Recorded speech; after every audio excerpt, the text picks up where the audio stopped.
दोस्तों, शिव खेरा जी की बुक जीत आपकी का चैप्टर 4 हमें कौन सी चीज़ पीछे धकेल रही है का पार्ट 2 श्रेष्ठता न हासिल कर पाने के 20 कारण।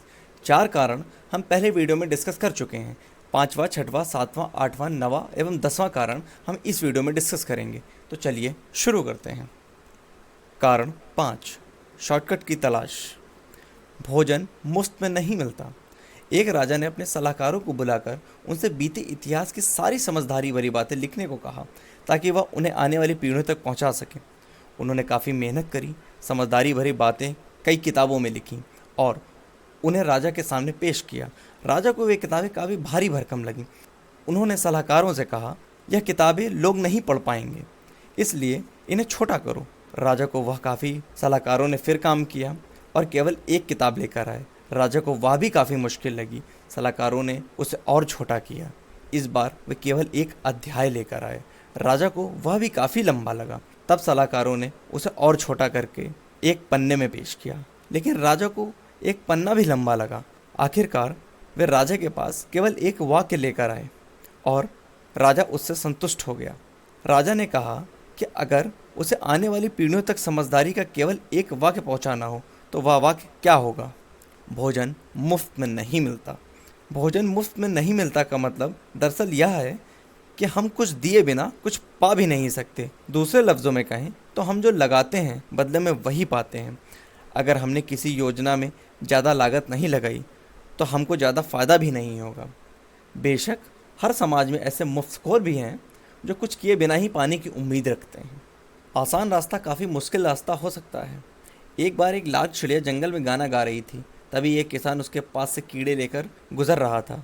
लाख चिड़िया ने उसे रोक कर पूछा, तुम्हारे संदूक में क्या है और तुम कहाँ ले जा रहे हो? किसान ने जवाब दिया, उस संदूक में कीड़े हैं। वह बाजार में उन कीड़ों के बदले पंख खरीदने जा रहा है। लाख ने कहा, पंख तो मेरे पास भी हैं, मैं अपना एक पंख तोड़कर तुम्हें दे दूंगी, तुम मुझे उसके बदले में कीड़े दे देना।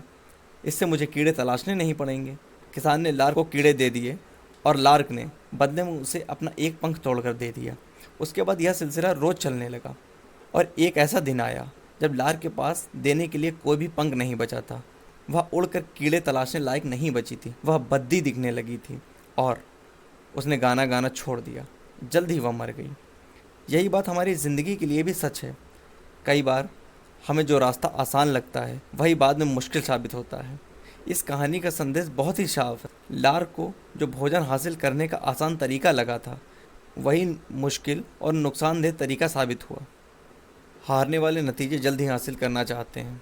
अपने बगीचे से घास फूस की सफाई करने के 2 तरीके हैं। आसान तरीका यह है कि घास काटने वाली मशीन का इस्तेमाल किया जाए। इससे बगीचा कुछ देर के लिए अच्छा दिखेगा, लेकिन यह समस्या अस्थायी है, जल्दी घास फिर उगाएगी। दूसरा थोड़ा मुश्किल तरीका है कि घुटनों के बल झुककर अपने हाथ से एक एक घास को जड़ से निकालें। यह तरीका समय लेने वाला और तकलीफ़देह है, लेकिन इसे अपनाने से घास लंबे समय तक नहीं उगेगी। पहला तरीका आसान लगता है, लेकिन उसे अपनाने से समस्या बनी रहती है। दूसरा तरीका उतना आसान नहीं है, लेकिन वह समस्या को जड़ से ख़त्म करता है। महत्वपूर्ण बात यह है कि समस्या को जड़ से मिटाया जाए। ज़िंदगी में हमारे नज़रिए के बारे में भी यही बात लागू होती है। कुछ लोग अपने अंदर की कड़वाहट और नाराज़गी का इजहार करते रहते हैं और यह नज़रिया उनकी ज़िंदगी में बार बार ज़ाहिर होता रहता है। आज लोगों की समस्या यह है कि वे हर मसले का हल फ़ौरन चाहते हैं। वे हर चीज़ का समाधान 1 मिनट में चाहते हैं। तुरंत हासिल होने वाली काफ़ी की तरह वे फ़ौरन हासिल होने वाली खुशियाँ भी चाहते हैं, लेकिन ऐसा कोई फार्मूला नहीं है। इस तरह का नज़रिया बाद में निराशा को ही जन्म देता है। कारण 6, स्वार्थ और लालच। स्वार्थी नज़रिया रखने वाले लोगों और संगठनों को पनपने का कोई हक नहीं है। वे दूसरों के हितों की परवाह किए बिना आगे बढ़ने की सोचते हैं। लालची आदमी हमेशा और अधिक पाने की चाह रखता है। ज़रूरतें पूरी की जा सकती हैं, लेकिन लालच नहीं। यह मन का कैंसर होता है। लालच रिश्तों को नष्ट कर देता है। लालच आत्मसम्मान की कमी की वजह से पैदा होता है। इसका अंत कहाँ है? एक लालची किसान ने कहा कि वह एक दिन जितनी ज़मीन पर चलेगा वह उसकी हो जाएगी, बशर्ते वह सूरज डूबने तक शुरू करने की जगह पर वापस लौट आए।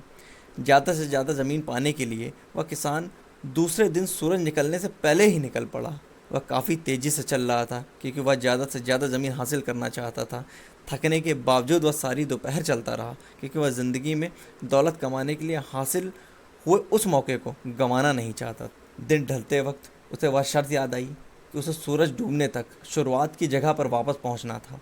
अपनी लालच की वजह से वह उस जगह से काफ़ी दूर निकल आया था। वह वापस लौट पड़ा। सूरज डूबने का वक्त ज्यों ज्यों करीब आता जा रहा था, वह उतनी ही तेज़ी से दौड़ रहा था। वह बुरी तरह थक कर हाँफने लगा, फिर भी वह बर्दाश्त से अधिक तेज़ी से दौड़ रहा था। नतीजा यह हुआ कि सूरज डूबते डूबते वह शुरुआत वाली जगह पर पहुंच तो गया, पर उसका दम निकल गया। वह मर गया। उसे दफना दिया गया और उसे दफन करने के लिए ज़मीन के बस एक छोटे से टुकड़े की ही ज़रूरत पड़ी। इस कहानी में काफ़ी सच्चाई और एक सबक छिपा है। इससे कोई फ़र्क नहीं पड़ता कि किसान अमीर था या गरीब, किसी भी लालची आदमी का ऐसा ही हश्र होता है। कारण 7, दृढ़ विश्वास की कमी। जिन लोगों में दृढ़ विश्वास की कमी होती है वे बीच का रास्ता अपनाते हैं। ज़रा अंदाज़ा लगाइए कि सड़क के बीच में चलने वाले लोगों का क्या हश्र होता है। लोग उन्हें कुचलते हुए आगे बढ़ जाते हैं। दृढ़ विश्वास न रखने वाले लोग किसी बात पर अड़ नहीं पाते। आत्मविश्वास और साहस की कमी की वजह से वे लोगों के साथ बने रहने के लिए उनका साथ निभाते रहते हैं, चाहे वे गलत कर रहे हों। कुछ लोग खुद को यह सोचकर बेहतर मानते हैं कि वे गलत काम का समर्थन नहीं करते, पर उनमें विरोध करने का साहस नहीं होता। किसी काम के गलत होने के एहसास के बावजूद उसका विरोध न करना दरअसल उस काम का समर्थन करना ही है। सफलता पाने का एक अहम राज यह है कि किसी बात के विरोध में रहने के बजाय किसी बात के समर्थन में रहो। इस तरह हम समस्या का नहीं, समाधान का हिस्सा बन जाते हैं।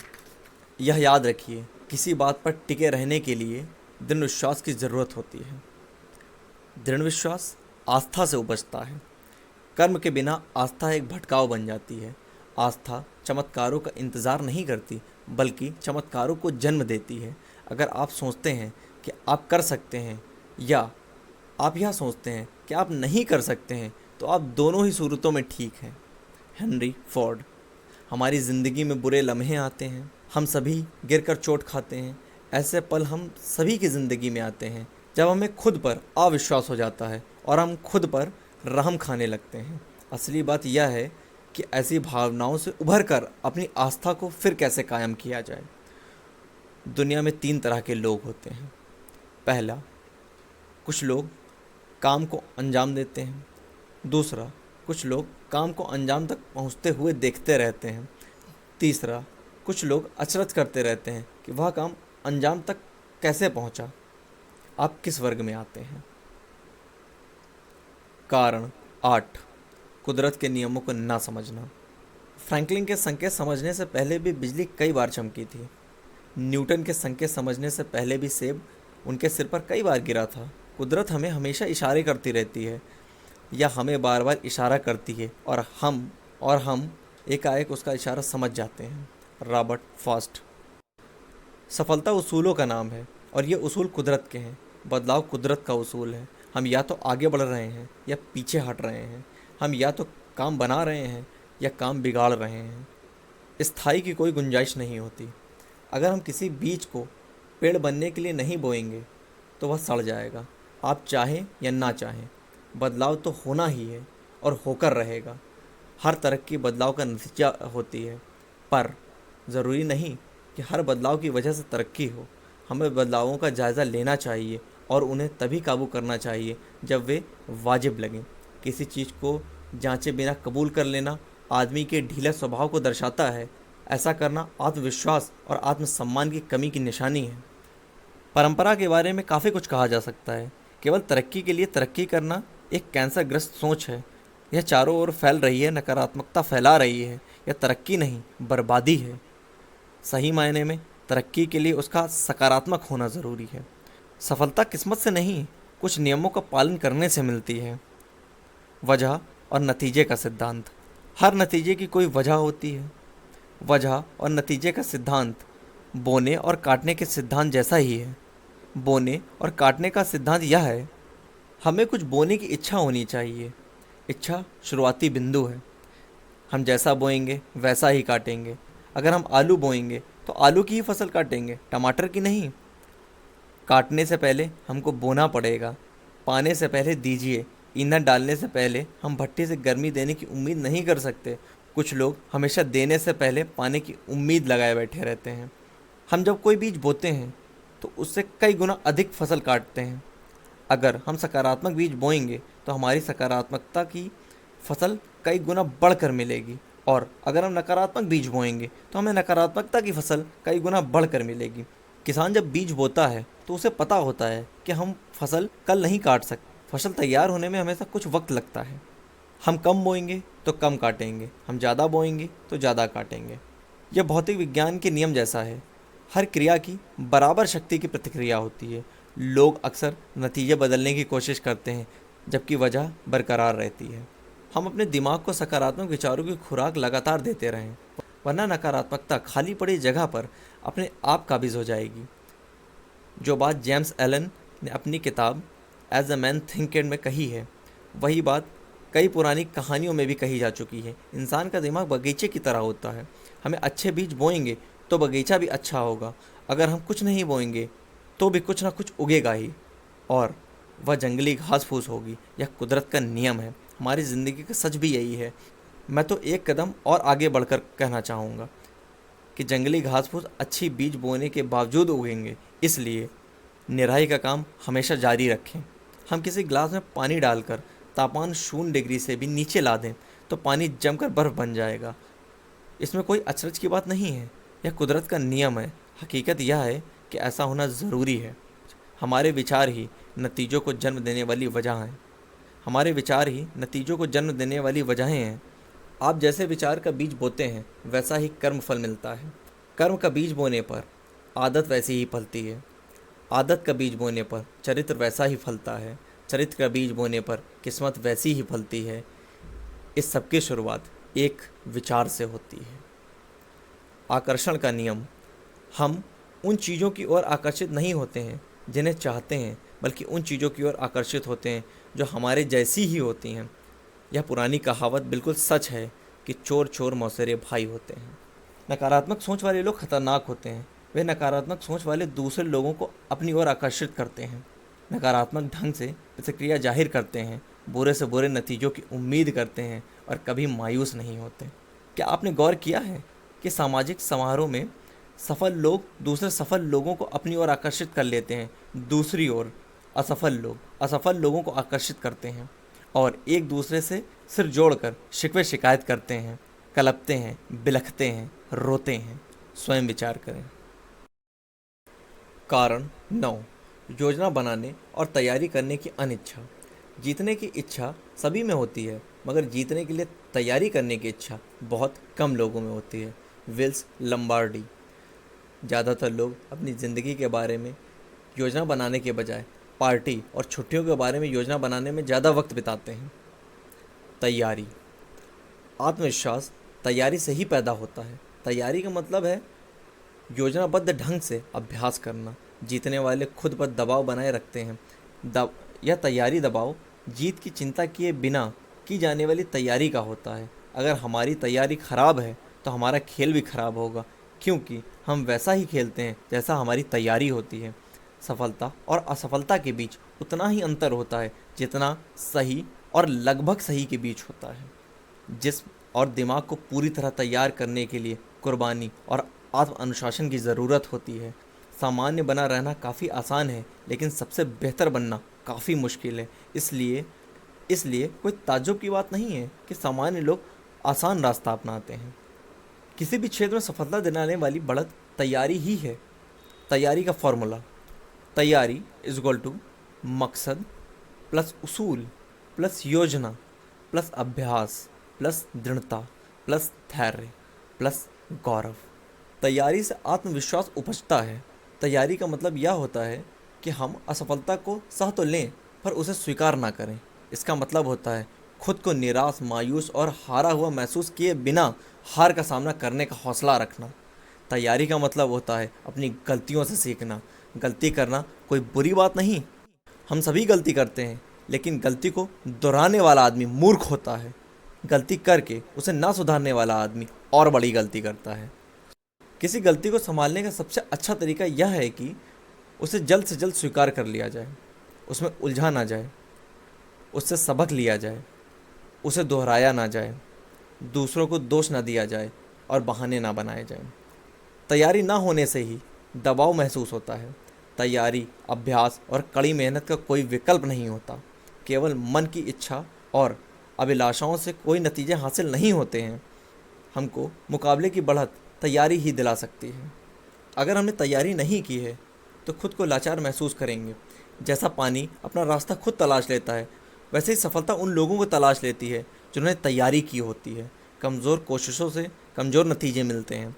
हम में दृढ़ता इन चीज़ों से आती है: उद्देश्य, तैयारी, धैर्य, सिद्धांत, योजना, गर्व, अभ्यास, कीमत, सकारात्मक नज़रिया। अपने आप से पूछिए, क्या हमारे पास एक साफ उद्देश्य है? क्या हमारे पास मकसद पाने के लिए कोई योजना है? हम तैयारी के लिए क्या कोशिश कर रहे हैं? हम क्या कीमत चुकाना चाहते हैं और किस हद तक आगे बढ़ना चाहते हैं? क्या हमें सफलता हासिल होने के पहले का दबाव झेलने का धैर्य है? क्या हम बेहतर होने के लिए लगातार अभ्यास करने को तैयार हैं? क्या हम किसी मजबूत उसूल की बुनियाद पर खड़े हैं? क्या हम अपने कार्य प्रदर्शन पर गौरव अनुभव करते हैं? क्या हमारे पास मैं यह काम कर सकता हूँ वाला नज़रिया है? कारण 10, बहाने बनाना। जीतने वाले बारीकी से जांच परख करते तो हैं, पर बहाने नहीं बनाते। बहाने बनाना हारने वालों की आदत होती है। हारने वालों के पास उनकी नाकामयाबी के लिए हज़ारों बहाने होते हैं। उनके बहाने कुछ इस किस्म के हैं: मैं बदनसीब था, मेरे सितारे ख़राब थे, मेरी उम्र काफ़ी कम है, मेरी उम्र काफ़ी ज़्यादा है, मैं लाचार हूँ, मुझ में चतुराई नहीं है, मैं शिक्षित नहीं हूँ, मैं सुंदर नहीं हूँ, मेरे अधिक संपर्क नहीं है, मेरे पास ज़्यादा पैसा नहीं है, मेरे पास ज़्यादा वक्त नहीं है, मेरी माली हालत ख़राब है, काश मुझे मौका मिला होता, काश मुझ पर परिवार की जिम्मेदारी नहीं होती, काश मैंने सोच समझकर शादी की होती। ऐसे बहानों की लिस्ट बढ़ती ही जाती है। किसी आदमी का सफल होना इन 2 बातों पर निर्भर करता है: वजह और नतीजे। वजह पर कोई ध्यान नहीं देता, पर नतीजे मायने रखते हैं। हिंदुस्तान में बंदर कैसे पकड़े जाते हैं? बंदर पकड़ने वाला एक बक्से का इस्तेमाल करता है जिसमें ऊपर की ओर एक छेद होता है। बंदर उसमें अपना हाथ बड़ी आसानी से बक्से में डाल लेता है। बक्से में मूंगफली भरी होती है। बंदर मूंगफली लेने के लिए बक्से में हाथ डालता है और मूंगफली लेते समय उसकी मुट्ठी बंध जाती है। उसके बाद अपना हाथ बक्से से बाहर निकालने की कोशिश करता है, पर निकाल नहीं पाता, क्योंकि बक्से में केवल हाथ डालने की जगह थी, मुट्ठी भरकर बाहर निकालने की जगह नहीं थी। बंदर के पास 2 विकल्प होते हैं: या तो वह मूंगफली छोड़कर अपनी आज़ादी को स्वीकार कर ले, या फिर मूंगफली लेने के चक्कर में पकड़ा जाए। आपने अंदाज़ा लगा लिया होगा कि वह मूंगफली हाथ में थामे रहता है और पकड़ा जाता है। हम लोग उन बंदरों से अलग नहीं हैं। हम खुद को ज़िंदगी में आगे बढ़ने से रोकने वाली बाधाओं से चिपके रहते हैं। हम खुद को यह कहकर सही ठहराने की कोशिश करते हैं कि मैं यह काम नहीं कर सकता क्योंकि, और इस क्योंकि के बाद जो शब्द आते हैं वे उन बाधाओं को ही बयां करते हैं जो हमें ज़िंदगी में आगे नहीं बढ़ने देती। सफल लोग बहाने नहीं बनाते। अगर हम असफल होना चाहते हैं तो हमारे लिए सबसे अच्छी सलाह यह है कि ना तो सोचिए, ना कुछ पूछिए और ना ही कुछ सुनिए। धन्यवाद।